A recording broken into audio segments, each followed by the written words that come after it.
Hörmətli xalqımız, mən istərdim ki, mənim bu dediyimi, indi dediklərimi həm İrandakılar da bilsinlər, həm də Azərbaycandakılar bilsinlər hamısı ki, Pasxa bilirsiniz də nə deməkdir? Pasxa, yəni ki, bazar günü bu həmişə evangelistlərin qan içən günüsüdür, Pasxa günüsü.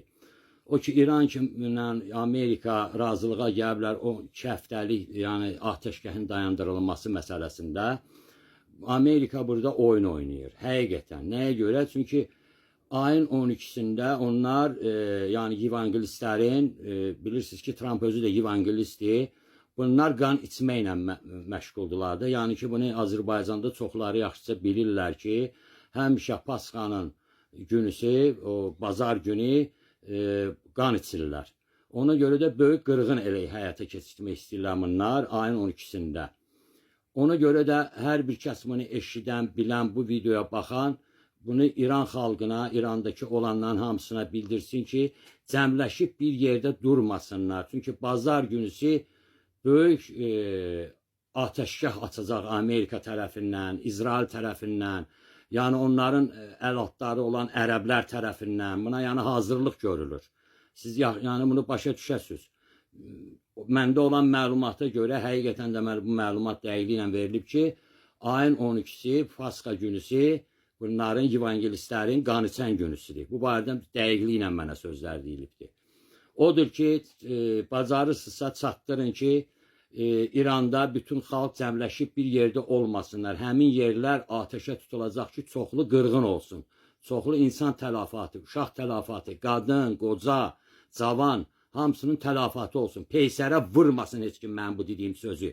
Çünki həyatda o qədər peysərlər var ki, hətta üzlərinə də deyəndə heç başa düşmürlər ki, peysər nə deməkdir.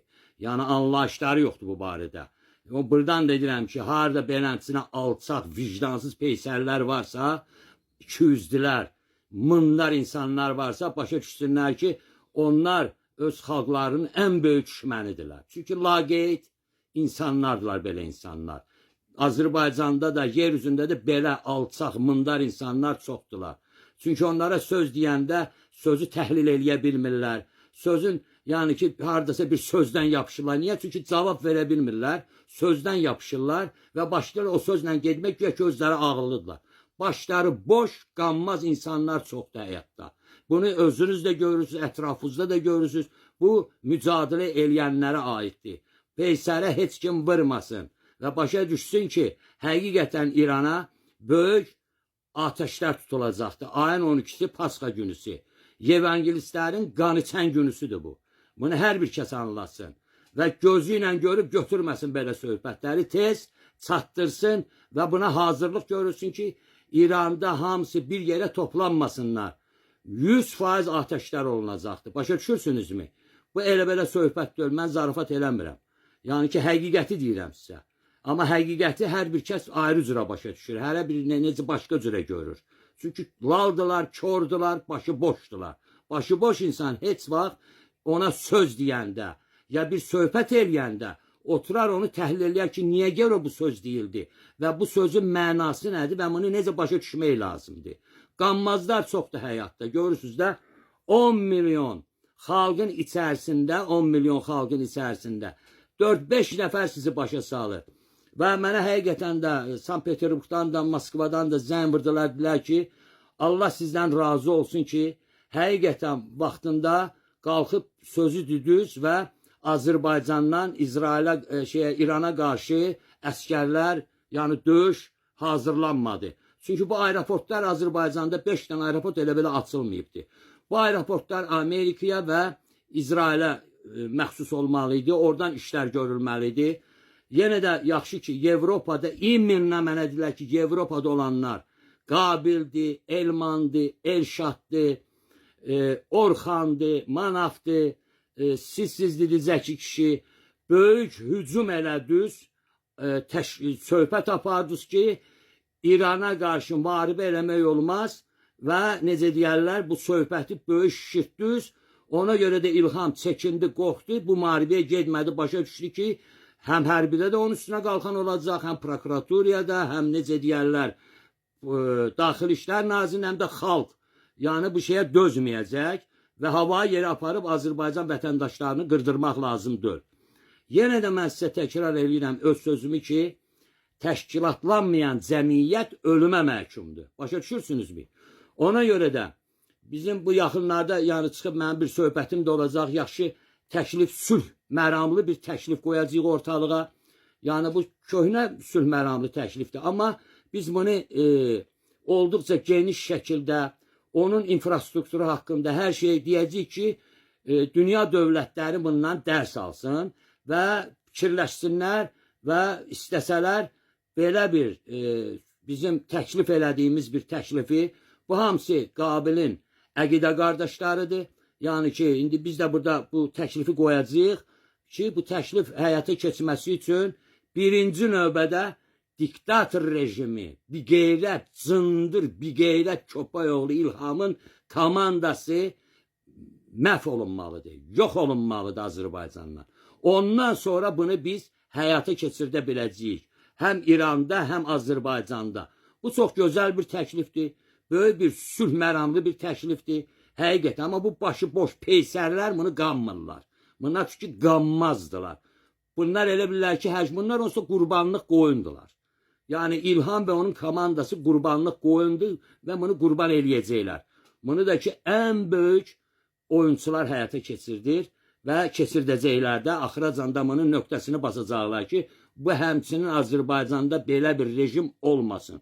Ona görə də mən bu barədə söhbət şeyləm. Mən bir çalışdım da ki, bir çox Türkiyədən, İrandan olan mücadilə edənlər var da, şimdi bunlar mücadilə eləmirlər, özləri bilərlər. Mən zəylər vurdum, yəni ki, ikisi telefonu götürmədi, biri dedi ki, mən verilişə çıxıram, yəni ki, çıxışım var, sonra bu barədə söhbət eləyərik.